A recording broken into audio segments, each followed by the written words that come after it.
Hey hello guys, అందరు ఎట్లున్నారు? మంచిగా ఉన్నారా? నేను మళ్ళీ ఒక హెయిర్ అంటే అడిగారనమాట, నేను ఎలాంటి కోమ్ యూజ్ చేస్తాను హెయిర్కి అని చెప్పేసి. నార్మల్గా హెడ్ బాత్ తర్వాత నాకు వీలు ఉన్నప్పుడు నేను చిక్కులు తీసుకుంటాను కదా, దానికి మాత్రం ఈ కోమ్ యూజ్ చేస్తాను.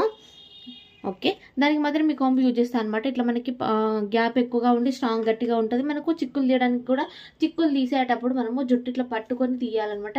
ఇట్లా ఇట్లా ఇట్లా ఇట్లా లాగొద్దు, ఓకేనా? ఇట్లా పట్టుకొని తీసుకుంటే బాగుంటుంది, ఈజీగా వచ్చేస్తాయి. నెక్స్ట్, ఇది లేని సిచ్యువేషన్లో ఇలాంటిది యూజ్ చేస్తాను.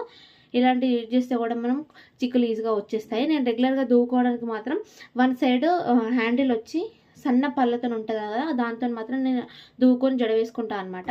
ఒకవేళ మనకి హెయిర్ అనేది మంచిగా కొంచెం తిక్కు కనబడాలి, నీట్గా రావాలి అని ఏదైనా పార్టీకి వెళ్తున్నాం అన్నప్పుడు వీటితో చిక్కులు తీసేసుకొని ఏదైనా హెయిర్ స్టైల్ చేసుకోవాలనుకున్నప్పుడు ఈ విధంగా చేసుకుంటే మనకి ఇట్లా పల్చగా పొరలుగా వస్తుంది అనమాట. ఇది నేను వాడే కోమ్స్ అని అనమాట.